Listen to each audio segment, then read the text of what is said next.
El Espíritu Santo es el que nos enseña. El aprender ciertas normas de interpretación no es contrapuesto con la acción del Espíritu Santo, sino que se conjugan el hecho del conocimiento, porque la escritura, la letra escrita, también es parte de lo que el Espíritu Santo nos muestra a nosotros para enseñarnos, todo el tiempo. No es que el Espíritu Santo nos habla de una manera sobrenatural a la mañana parado al lado de la cama diciendo, esto es así. Él nos habla y nos muestra las verdades a través de la Escritura. Dios no habla. El hablar de Dios es siempre en consonancia con la Escritura. No hay revelación de Dios fuera de lo que ya ha revelado. No hay verdad de Dios fuera de lo que ya ha revelado. El mensaje de Dios, el discurso de Dios está cerrado. ¿Saben que a veces decimos, bueno, pero ¿por qué nosotros tenemos la verdad o decimos que tenemos la verdadera creencia, la genuina, la real, aquella que está bien interpretada? ¿Por qué no los mormones? Lo primero que empezamos diciendo es que Dios es congruente y que Dios es coherente. El apóstol Pablo, cuando le escribe a los Gálatas, dice, si yo o un ángel del cielo viene y les predica otro evangelio, sea anatema. Los mormones, por ejemplo, dicen que un ángel se les presentó y les dio nueva revelación. Simplemente están fuera y es como que se saltean parte de lo que la Escritura abierta y clara deja. Ahora, siguiendo un poco con esto, por ejemplo, ¿por qué una religión tan popular como el Islam decimos que es totalmente hereje? Queriendo entender bien cómo ellos creen y cómo hay quienes están con buena voluntad siguiendo esa religión. Bueno, en principio el Islam surge hacia el año 600 después de Cristo, producto de una supuesta revelación que recibió el profeta de la religión que se llamaba Mahoma. Y en esta revelación particular y singular que él recibió, dice que el Señor se le presentó y le dijo, como los judíos y los cristianos han dejado mi palabra, yo voy a hacer de vos una nueva religión. Yo ni de uno ni del otro voy a decir que fueron personas que lo inventaron, pero si tuvieron las revelaciones que tuvieron, les puedo asegurar que no son venidas de Dios. La verdad de Dios, la que nosotros creemos, está basada en la historicidad completa de la Biblia, en la congruencia completa de la Biblia. No está basado en la mística, no está basado en fábulas, no está basada en supersticiones, no está basada en lo que yo pienso, a mí me parece, sino que está fundada en la verdad escrita de Dios y que Él nos dejó. La Biblia o el canon es la regla. Esa regla que mide, esa regla que marca aquello que es defectuoso, esa regla que marca aquello que está torcido. Es por eso siempre es necesario moldarnos y aplicarnos a ella y no buscar que sea al revés. Veníamos diciendo que la Escritura es perfecta, que no puede mejorar, no puede empeorar, no es perfectible, no es producto de la hipótesis, no es producto de una teoría, sino que viene de Dios. Ahora, entender el texto bíblico, entender qué es lo que versículo a versículo dice, no es simplemente conocer la historia, no es simplemente conocer personajes y ver cómo sucedieron cronológicamente los hechos. Es poder captar las enseñanzas que el Señor va diciéndonos a través de ello, a través de cada versículo, a través de cada capítulo. Ahora, dice John MacArthur, el propósito de la Biblia no es darle información al hombre, sino transformar al hombre. Es el propósito de la Escritura, es el plan de Dios a través de la Escritura. Transformar al hombre, que el hombre le conozca y que ese conocimiento sea el que repercuta en su vida práctica al punto tal de que se vaya transformando, siendo semejante al Señor.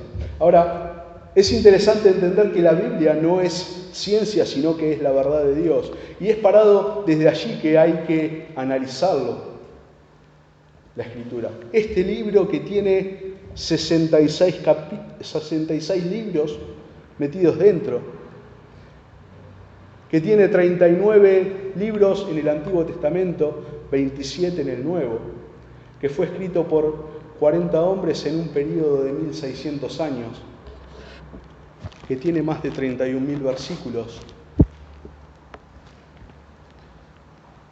Este libro, que fue escrito en su mayoría en hebreo, una parte en griego y una porción muy chiquita, ahí allá por Daniel y algún libro de los históricos, en arameo.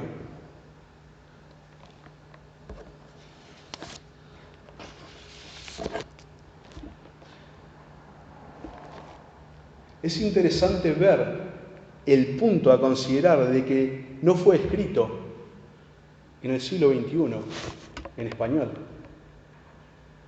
¿Por qué digo esto? Bueno, porque hay ciertas consideraciones que es importante hacer. Y no va a hacer falta, y vamos a ir viendo que no hace falta el hecho de que vayamos a una universidad a estudiar idiomas para poder comprender la Escritura. Fue escrita en hebreo. Se ha espiritualizado algunas enseñanzas y vamos a ver respecto al hecho de que fue escrita en hebreo. Por ejemplo, el hebreo es un idioma muy diferente al español. ¿Por qué? Porque en primer lugar es un alfabeto que tiene 22 consonantes. Sus letras son 22 consonantes. No tienen vocales. No existen las vocales. Ahora, no solo no existen las vocales, sino que no existen las mayúsculas. No existen los puntos, no existen las comas, no existen los tildes, no existen los signos de exclamación ni de interrogación. ¿Cómo interpretás? Entonces, no existen las vocales, lo dije, ¿no? ¿Cómo interpretás entonces un texto así? Ellos leían así. La única forma de entender el texto bíblico es en su contexto. Por eso no se puede sacar un versículo aislado. Por eso una coma en el español no determina una doctrina. Alguien dice, no, pero lo que pasa es que la coma va acá, acá, no. Cuando ves el grueso de la Escritura, la verdad es clara, abierta y manifiesta.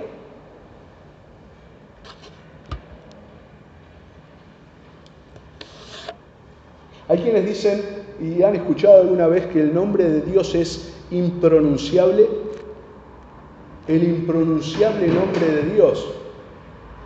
En español es la Y, la H, la B corta, la W y la H, Yud, Hed, Vav, Hed, en hebreo. Y dicen, bueno, es impronunciable el nombre de Dios. Es tan sublime, es tan majestuoso que no se pronuncia el nombre de Dios. Está escrito en hebreo. Y no tiene vocales, por eso es que alguien escrito en español no tiene pronunciación. Si yo quiero escribir casa sin vocales, va a ser complicado. Si yo quiero escribir moto sin vocales, va a ser complicado. Pero no tiene nada que ver. De hecho, el pronunciar el nombre de Dios era algo que el pueblo de Dios debía hacer, de llevar su nombre a todo lugar para que conozcan al Dios de ellos, con nombre, que ellos sepan que el Yo Soy es su Dios. Den a conocer a Dios al mundo. Cuando el Señor le habla a Moisés y Moisés le pregunta, ¿en nombre de quién voy?, él se va y le dice, no, Moisés, eso no me lo podés preguntar. Él le dice con nombre, Yo Soy, te envía. Es el nombre de Dios. A veces se espiritualizan cosas que simplemente no tienen asidero.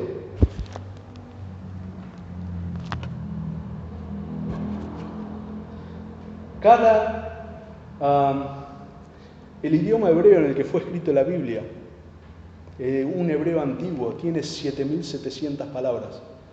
Alguien puede decir, ¿es mucho o es poco? Bueno, el español tiene cerca de 600.000, entre palabras y algunas naturalizaciones. El inglés tiene cerca de 400.000. El punto es que cada palabra del idioma hebreo en el que fue escrito la Biblia es un acrónimo. Cada letra tiene un significado y hasta un valor numérico, como vimos antes. ¿Cuál es el punto? Yo, para entender las profundidades de la Escritura, ¿debo saber griego? ¿Debo saber hebreo? La respuesta es no. Aunque se pueden encontrar con quienes enseñan que Dios atiende en hebreo y que debes pronunciar de determinada forma ciertas expresiones, porque es la forma. Dios no atiende en hebreo. No se trata de una cuestión idiomática lo que agrada al corazón de Dios, sino una vida consagrada a Él, en principios y en dedicación. Él no atiende en hebreo. Lo que sí es necesario ver y leer como ellos lo hacían. Es la única manera de entender la Escritura correctamente, entendiendo el sentido correcto, es leer en su contexto.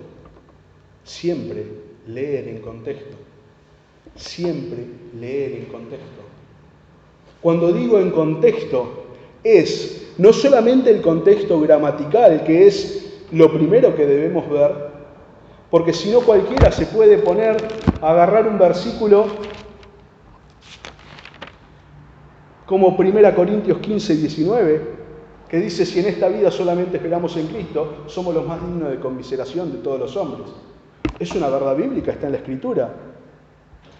Lee el contexto para que entiendas que dice que si no crees que Cristo resucitó de entre los muertos y que vamos a resucitar con Él, y que no vivimos en la esperanza viva y real y genuina de esa realidad, todo lo que practicamos, y sí, lee en contexto, siempre lee en contexto.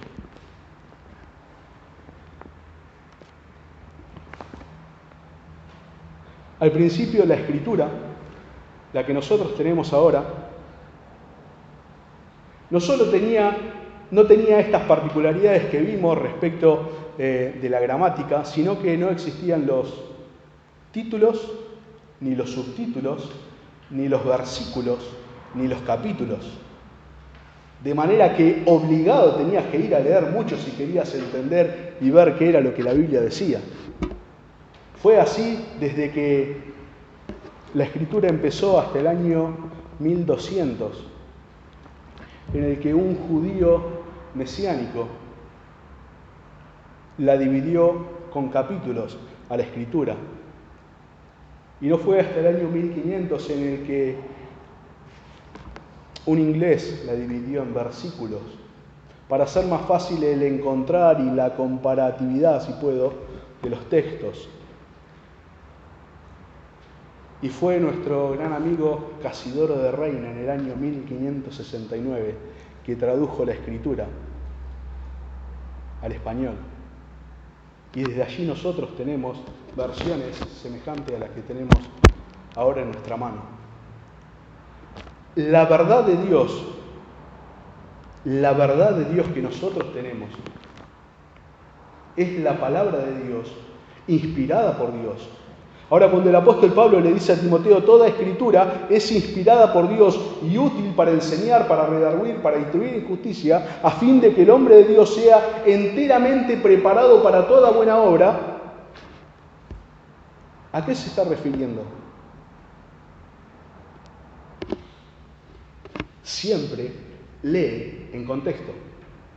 Cuando el apóstol Pablo dice toda Escritura, él se estaba refiriendo a lo que era Escritura en ese momento, a lo que había de Escritura en ese momento. No se estaba refiriendo a las traducciones que probablemente puedan tener o no algún error, que seguro la tienen. Él se estaba refiriendo a la palabra de Dios pura y aquella que él tenía en ese momento.